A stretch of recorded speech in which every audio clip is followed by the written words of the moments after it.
Altura neste Guerra e Paz de introduzirmos o primeiro convidado hoje, é o Major-General Isidro de Moraes Pereira, especialista na AUE em Geopolítica. Boa noite.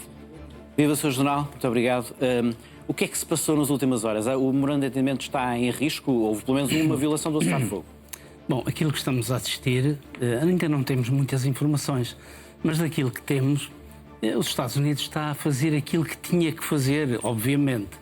Até porque nós sabemos que no memorando de entendimento, e nós já tivemos acesso a essa página e meia, e uma das condições é que o Estreito de Hormuz se mantém aberto à circulação. Portanto, e o Irão prometeu, ou comprometeu-se a nos 30 dias não interferir com a liberdade de navegação no Estreito. Não há mais especificações acerca, seja daquilo que for. E aquilo a que assistimos é reuniões entre Galibaf, o presidente da Assembleia ou do Parlamento iraniano, ainda há 2 dias se encontrou com altos responsáveis do governo de Oman, no sentido de criar aqui uma espécie de entendimento com os 2 países que controlam o Irão a margem norte, o Oman a margem sul, porque a ideia do Irão é que persiste naquilo que foi dizendo, é que o Estreito de Hormuz não voltará a ser o que era antes desta operação ou desta guerra. Nós sabemos qual é o intento do Irão, é estabelecer, é cobrar, seja aquilo que for, taxas, portagens, podemos chamar-lhe aquilo que quisermos, pequenas taxas por serviços prestados, não se sabe bem que serviços é que esses serão, mas o que é facto é que os navios passavam. E passaram, inclusive escoaram nos últimos dias. Isto são informações provindas dos Estados Unidos da América, do Sr. Scott Bessent e até da própria Casa Branca, que 19 milhões de toneladas foram escoadas. Portanto, quer dizer, e de facto nós assistimos, ainda há bocado nós assistimos aqui neste programa já a uma revisão daquilo que são os preços das ramas de petróleo. E elas baixaram consideravelmente porque aquilo que no mercado de futuros é tido como verdadeiro é que, de facto, neste momento será assegurada a liberdade de navegação. Hoje foi atingido um navio mercante que navegava nas águas territoriais de Oman e foi atingido pela Guarda Revolucionária Islâmica do Irão. Isto é absolutamente inaceitável. O Irão interpreta o direito dos mares de uma forma pouco correta, quer dizer, só aquilo que interessa é que... Interpreta agora depois desta guerra. Antes nunca colocou esse problema. Agora interpreta o direito internacional naquilo que lhe convém. E aquilo que lhe convém é considerar as águas do Estreito de Hormuz como sendo parte sua, a mediana do Estreito de Hormuz, parte é sua, porque não há 12 milhas no somatório e 12 milhas são de Oman. Portanto, aí o direito internacional, o direito dos mares vale. E é um direito, é algo que é consagrado há séculos. Os 12 milhas não acontecem por acaso. Acontecem em determinada altura em que a soberania dos países era medida pela capacidade dos canhões e a média do alcance dos canhões, então, era de 12 milhas. Por isso é que apareceram as 12 milhas. Portanto, o Irão aceita essas 12 milhas naquilo que lhe convém, mas depois não aceita que na mediana haja águas internacionais e não aceita aquilo que está consagrado no direito dos mares, concatenado nas convenções de Montego Bay, que há que dar liberdade de passagem à navegação internacional. Portanto, e chama para si a responsabilidade sobre aquelas águas e o direito de permitir a passagem ou não. Portanto, atingiu um navio mercante que circulava nas águas territoriais de Oman. Isto é absolutamente inaceitável. Portanto, os Estados Unidos, perante isto, e nos últimos tempos, não apenas nos Estados Unidos, também no espaço europeu, muito se tem discutido acerca disto. Todos nós perguntamos porque a informação que vem do Irão é uma. A informação veiculada pelos Estados Unidos, Marco Rubio, há 2 dias, foi absolutamente claro, é absolutamente inaceitável. Seria uma caixa de Pandora, seria o retorno à anarquia no mundo se permitíssemos que o Irão cobrasse qualquer tipo de taxas ou até portagens. Portanto, porque isso poderia ser aplicado noutras paragens do mundo. Ontem, o Donald Trump, perguntado por um órgão de comunicação social se aceitaria algum tipo de cobrança pela passagem no Estreito de Hormuz, ele disse que era absolutamente inaceitável. Portanto, chegou a um ponto que a imagem dos Estados Unidos estava em causa. Portanto, não me admiro que neste momento o CENTCOM, os meios que estão neste momento alocados ao CENTCOM, que tenham levado a cabo mais uma ação de bombardeamento exatamente sobre a margem norte do Estreito de Hormuz, sobre uma faixa estreita do Irão, onde estão colocados principalmente, digamos, os meios militares a partir dos quais o Irão pode, de facto, ameaçar a liberdade de navegação. Sejam mísseis antinavio, sejam drones, sejam locais onde estão albergados os pequenos navios. Porque, no fundo, da Marinha Iraniana já não resta muito. Já não há grandes vasos de superfície. O que existem são um conjunto de navios de... Trump anteontem, numa ação, disse que o Irão já não tem aviação, já não tem marinha, já não tem nada. Hoje já veio dizer, ainda tem alguma coisa, mas é pouco. Sim, aviação ainda tem bastante. Tem muito mais do que aquilo que se possa até pensar.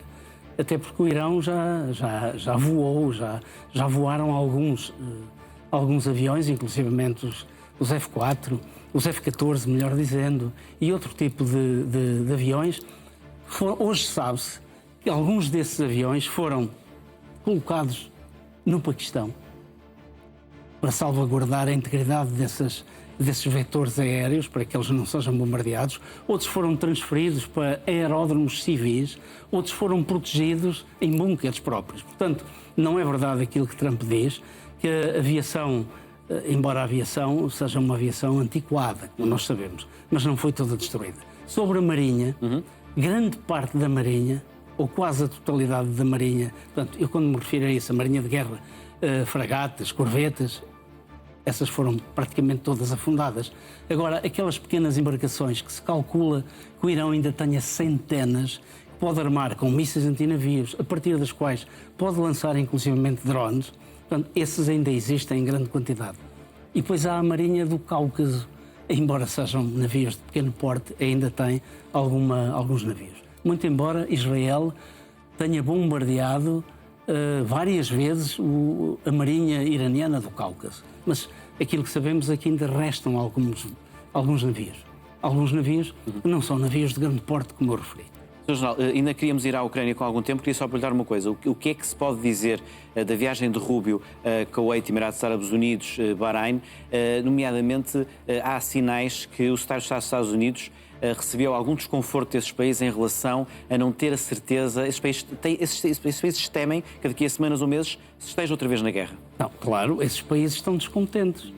Porque vamos lá ver, antes da guerra, e vamos voltar a Hormuz.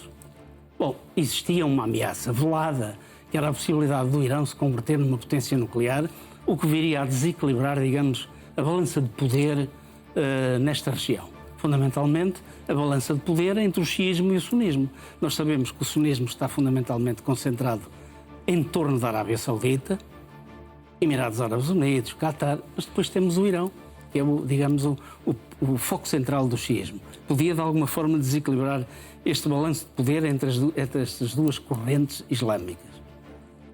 Mas depois da guerra, algo se alterou. Estes países carecem de liberdade de navegação no Estreito de Hormuz e não estão nada satisfeitos.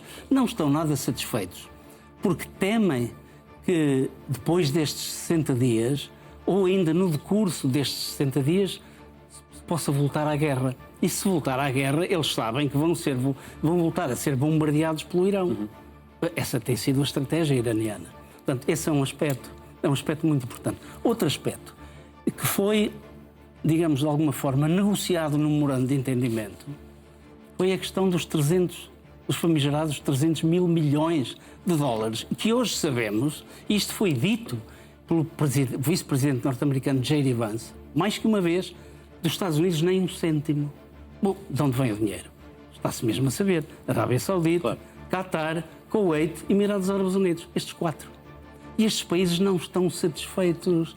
Então, mas estes Não sentem países segurança para o fazer. não sentem segurança para o fazer, porque até podiam encarar, e é assim que Trump está a vender. Trump está a vender, digamos, está a transformar, a transfigurar estes 200 mil milhões, não numa dádiva, não numa compensação, seja por aquilo que for, mas num investimento. Só que estes países não acreditam. Claro. E estes países, ainda hoje, enquanto não houver, de facto, uma situação em que eles possam olhar para o Irão e dizer assim, daqui não vem qualquer perigo. Não é verdade. Nós sabemos que o Irão quer ser a potência dominante. 80% dos árabes, ou melhor, destes países que vivem no Médio Oriente, 80% são sunitas e só 20% é que são xiitas. Mas estes 20% hoje têm ambição em dominar os outros 80%. Quer dizer, como é que estes países, xiitas, ou melhor, sunitas, vão colocar à disposição do seu inimigo regional 300 mil milhões de dólares? Isto é absolutamente inaceitável. Não estão minimamente satisfeitos com esta equação. Vamos à Ucrânia, que o tempo está a contar. Relativamente à Ucrânia e às ações e aos ataques que Kiev tem estado a levar a cabo na Crimeia, qual é a probabilidade da Península vir a ficar isolada? E se isso acontecer, se isso vier a acontecer, o que é que isso muda na dinâmica da guerra? Bom, esta estratégia, que foi uma estratégia muito bem planeada, diga-se de passagem, e hoje sabe-se que foi autorizada pelo próprio presidente ucraniano, é uma estratégia que visa isolar a Crimeia, um pouco à semelhança daquilo que foi feito com a margem direita do Rio do Dnipro no que concerne ao Oblast de Kherson. Sim. Portanto, chegou a um determinado ponto que as tropas russas, que eram cerca de 35 mil na altura, paraquedistas e fuzileiros, tiveram que retirar. Até foi negociado pelo próprio presidente Joe Biden, porque senão teriam sido completamente destruídos, porque não estavam a ser logisticamente apoiados. Deixaram de ter munições, deixaram de ter alimentação, deixaram de ter combustíveis. É um pouco isto que Zelensky está a querer aplicar à Crimeia, a isolar a Crimeia. Portanto, a primeira fase desta estratégia é isolá-la. E está no bom caminho para conseguir isso. Está no bom caminho porque a M270, a autoestrada e a rodovia que vem de Rostov-on-Don, bordeja o Mar de Azov e dirige-se a Kherson e ao istmo da Crimeia, e é uma série de pontes que são cerca de meia dúzia de pontes. Muitas delas neste momento estão, ou praticamente todas, estão inutilizadas. E também alguma ferrovia, não é? E alguma ferrovia também. Portanto, esta era uma das formas de garantir o apoio logístico à Crimeia. Outra forma é através da ponte de Kerch, que está a ser, ainda hoje, foi bombardeada. Ontem foi bombardeada. O que é que nós estamos a assistir? É a população russa da Crimeia está a abandonar a Crimeia. É um êxodo. Hoje... No verão, e a Crimeia é o local de férias dos russos. E a Crimeia é o local de veraneio. Aliás, há um documentário que nós podíamos ter trazido. É uma senhora que vive na Crimeia, uma russa, que há 24 horas, ou melhor, há 48, porque isto se passou ontem, tinha dito que iria aguentar, que ia ficar na Crimeia. A Crimeia era o sítio onde queria viver. 24 horas depois, veio dizer exatamente o contrário. Isto está a ser espalhado nas redes sociais, a dizer que se vai embora enquanto tem tempo, porque a Crimeia não tem futuro. E os ucranianos atacaram o sistema S-400 e também dois aviões? Na Crimeia, o que é que está a ser atacado? Vamos lá ver. Em várias regiões da Crimeia não há eletricidade. Sebastopol tem uma central termoelétrica que é responsável pelo fornecimento de energia a toda essa região central da Crimeia. Neste momento não está a funcionar. Portanto, as centrais termoelétricas estão a ser atacadas. O que é que foi atacado hoje? Foram atacados 2 navios auxiliares da esquadra do Mar Negro. Foi atacado um aeródromo militar de manobra. Foram destruídos vários sistemas S-300, S-400 e Pantsir S-1. E isto vai continuar, porque esta estratégia, a continuar como está, vai dar frutos. Quarta-feira voltamos ao tema. Muito obrigada por esta análise. Boa noite, bom fim de semana.